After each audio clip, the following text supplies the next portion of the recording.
Exam का वो आखिरी रात बहुत भयानक होता है। हम वो हर एक चीज कर रहे होते हैं जो हमारे हाथ पे होता है। आखिरी एक मौका जिसे हम गंवाना नहीं चाहते।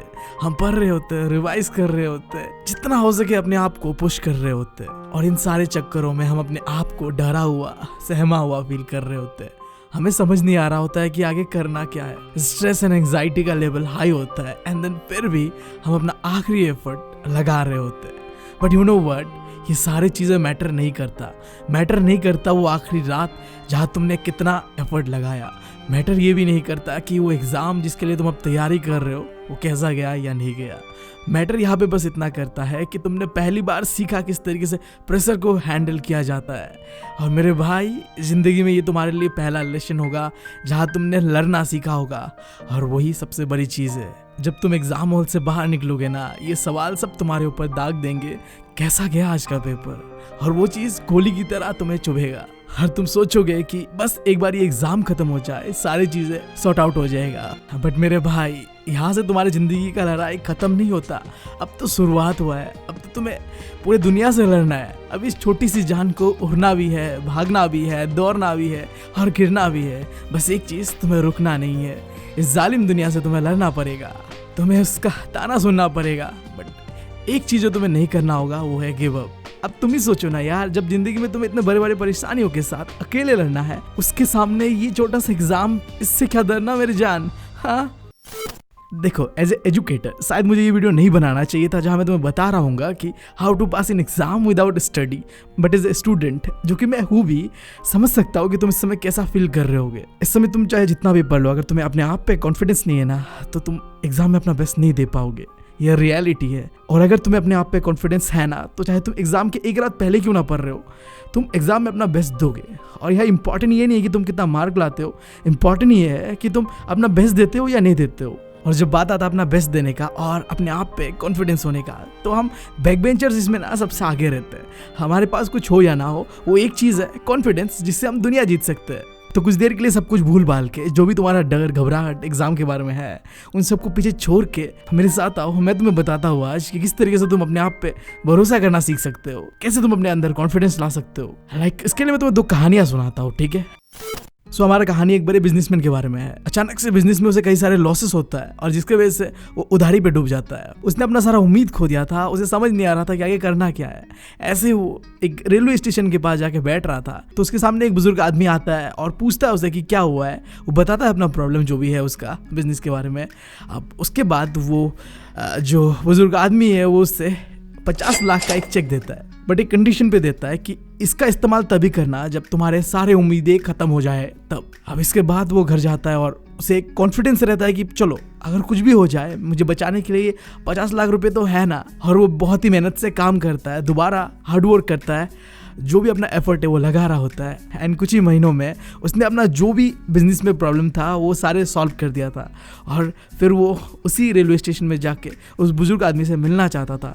बट जब लोगों को उसने पूछा कि ऐसा ऐसा एक बुजुर्ग आदमी है, वो कहाँ मिलेगा, तो लोगों ने कहा कि भाई वो पागल था जो लोगों को चेक बांटते फिर रहा है। देखा तुमने किस तरीके से जो बिजनेसमैन अपना सारा उम्मीद खो चुका था, उसे अपना सारा उम्मीद, अपना कॉन्फिडेंस वापस मिलता है बस उस पैसे की वजह से जो कि रियल था भी नहीं। ऐसे ही यार तुम्हारे लाइफ में भी होगा, ठीक है। जिंदगी में परेशानियां आएगा, ठीक है। अब उसको लेके बैठते नहीं रहना है, आगे बढ़ना है। एग्जाम है, ठीक है, पढ़ना है, घबराना है, जो चीज़ हमारे हाथ पे है हम वो करेंगे एंड देन अपना बेस्ट देंगे। इसके अलावा हम और कुछ नहीं कर सकते, ठीक है।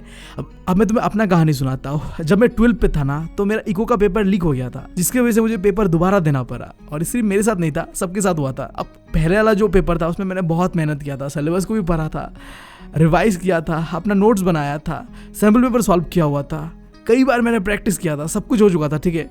बट दोबारा एग्जाम देने का मुझ पे हिम्मत नहीं था, क्योंकि मैं तो अपना बेस्ट दे चुका था। अब मुझे नहीं लग रहा था कि आगे कुछ होने वाला है मेरा। जो भी मैं पढ़ रहा था वो मैं भूल जा रहा था। बहुत ही ज़्यादा स्ट्रेस, एंग्जाइटी, ये सारी चीज़ें मेरे अंदर कूट कूट के भर चुका था।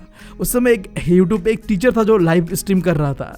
मैंने जाके अपना प्रॉब्लम कमेंट सेक्शन में बार बार लिखा और बताया, तो वहाँ से मुझे रिप्लाई क्या आया पता है? बेटा तुम सो जाओ, तुमसे कुछ नहीं होने वाला। अब देखो, ये जो वर्ड था ना, ये बहुत ही अजीब तरीके से बोला गया था मुझे। अब वो बात सुनने के बाद मुझे सही में बुरा लग रहा था, क्योंकि मैंने पूरा साल उस टीचर से पढ़ा था। बट ऐसा रिप्लाई पाने के बाद ना मुझे अच्छा नहीं लगा बिल्कुल। मैं सो गया।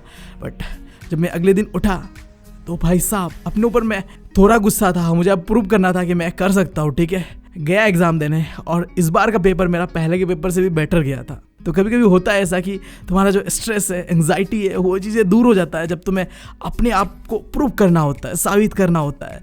तो सोचो कि तुम्हें साबित क्या करना होगा, किसको साबित करना है, अपने पेरेंट्स को, राइट। तो अपने डर और घबराहट को दूर रखो, जो तुम कर रहे हो ना उसे अच्छी तरीके से करो। आई नो ये कहने में अनरियलिस्टिक है भाई, डर कैसे नहीं लगेगा, बट वो कहते हैं ना, अगर तुम अपना फोकस जर्नी पे देते हो ना कि अपने मंजिल जहाँ तुम्हें पहुँचना है, तो यार ये घबराहट, डर जैसी चीज़ें हट जाएगा, क्योंकि तुम इंजॉय कर रहे हो ना भाई। और आखिर में मैं बस उन लोगों से ये कहना चाहूँगा जो लोग मुझे इंस्टा पे और ईमेल आईडी पे ये कह रहे हो कि भाई अगर हमारा एग्ज़ाम अच्छा नहीं गया ना बोर्ड का, तो हम शायद अपने साथ कुछ कर लेंगे। कैसे कैसे लोग रहते हैं यार यहाँ पर। चलो तुमको पागल कुत्ते का गाड़ी उठा के ले जाएगा, बता रहे हैं हम। मेरा बात सुनो भाई, तुम किस एग्जाम के लिए इतना ज्यादा सेक्रीफाइस करने जा रहे हो? क्या ये एग्जाम तुम्हारे लाइफ से ज्यादा इंपॉर्टेंट है? मैंने अपने आंखों से अपने रिलेटिव के साथ ऐसा होते हुए देखा है। देखो तुम कुछ कर लोगे ना तो तुम तो चले जाओगे, बट तुम्हारे पेरेंट्स भाई साहब, उनका जिंदगी ना नरक से बदतर हो जाएगा, मैं बता रहा हूँ। लिटरली उनका फैमिली इतना सही था, हैप्पी था, बट उसके जाने के बाद उसकी मम्मी पागल सी हो गई थी। मान भी लो कि अभी तुम्हारा माँ बाप तुमसे अच्छी तरीके से बात नहीं करता होगा, प्यार नहीं करता होगा, प्यार नहीं जताता होगा, बट इसका मतलब ये नहीं कि वो तुमसे प्यार नहीं करते यार। हो सकता है कि वो जता नहीं पा रहे, बट हर माँ बाप प्यार करता है। और तुम जब ऐसा स्टेप लोगे ना तो भाई उससे तुम्हारा कुछ नहीं जाएगा, तुम चले जाओगे लिटरली, बट जो रह जाएंगे ना वो जिंदगी भर अपने आप को कोसेंगे कि शायद उनकी वजह से ये सारी चीज़ें हुआ है। तो भाई ये सारे स्टेप तो लेने का सोचना मत, तुम गिव अप क्यों करना यार कोई चीज़ से। इतना छोटा एग्जाम है, मान लो तुम फेल भी होगे, क्या हो जाएगा भाई, ये एग्जाम तुम्हारे लाइफ से ज़्यादा इंपॉर्टेंट नहीं है। देखो मेरा बताता हूँ, मैंने 10th का प्रिपरेशन 9 से शुरू कर दिया था। लिटरली 3 ट्यूशन्स मुझे दिया गया था, एक टॉर्चर की तरह था, बट अब माँ बाप के सामने क्या ही कर सकते हैं। हाँ, जब 10th पे पहुंचा ना, जब लोग पढ़ रहे थे ना, मैं उस समय रिवाइज कर रहा था, वो भी दूसरी बार। अब सोचो तुम इतना एफर्ट लगाया, 10th गया बहुत ही अच्छा, बट इससे मुझे क्या मिला? मेरे वो दोस्त जो मुझे पसंद करते थे, उन्होंने मुझे अब नफरत करना शुरू कर दिया था, क्योंकि उसके पेरेंट्स उसके मार्क को मेरे मार्क से कंपेयर करते थे।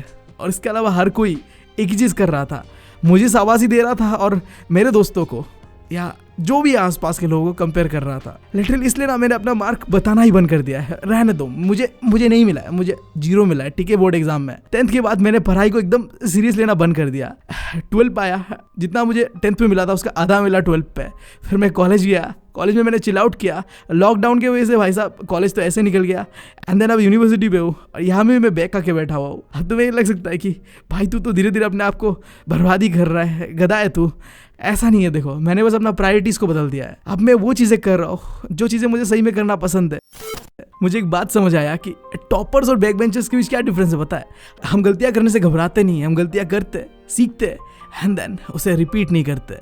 जबकि टॉपर्स क्या करते हैं, गलतियाँ करने से घबराते। अब तुम गलतियाँ ही नहीं करोगे तो सीखोगे कहाँ से?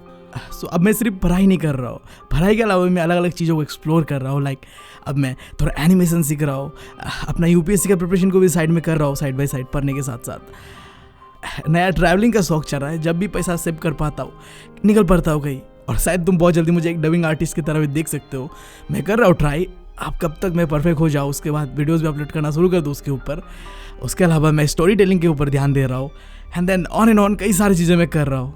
पता है मैं तुम्हें ये सारी चीज़ें क्यों बता रहा हूँ? इसलिए नहीं कि मुझे शो अप करना पसंद है, मैं बता रहा हूँ मैं एक नंबर का फट्टू इंसान हूँ। मैं कभी जीतने के बारे में, परफेक्शन के बारे में सोचता ही नहीं, और ये चीज़ अच्छी नहीं बात है, ठीक है? हमें जीतने के बारे में सोचना चाहिए, परफेक्शन के बारे में सोचना चाहिए, बट अब अंदर से नहीं आता तो मैं क्या करूँ यार। बट जो भी हो, मैं चाहूँगा कि तुम भी अपने आप को जीने के बारे में सोचो, एक्सप्लोर करने के बारे में भी सोचो। पढ़ाई के अलावा भी अगर तुमसे नहीं हो रहा है ना पढ़ाई, रहने दो पढ़ाई को, कुछ और कर लो ना यार। नहीं मतलब देखो, अगर तुमसे हो रहा है ना, तुम जो प्रेशर है वो हैंडल कर पा रहे हो तो करो यार। ऐसा नहीं कि हर किसी को सेम चीज़ ही करना होता है। कुछ लोग बने हुए यार डॉक्टर इंजीनियर्स बनने के लिए, और मैं मजाक नहीं कर रहा, सही में। अगर टैलेंट है उसे वेस्ट जाने मत दो। अगर तुम्हारे अंदर में एबिलिटी है कि तुम कुछ बड़ा कर सकते हो तो करो, और अगर तुमसे नहीं हो रहा है ना तो पुश मत करो अपने आप को, अलग अलग चीज़ों को एक्सप्लोर करो।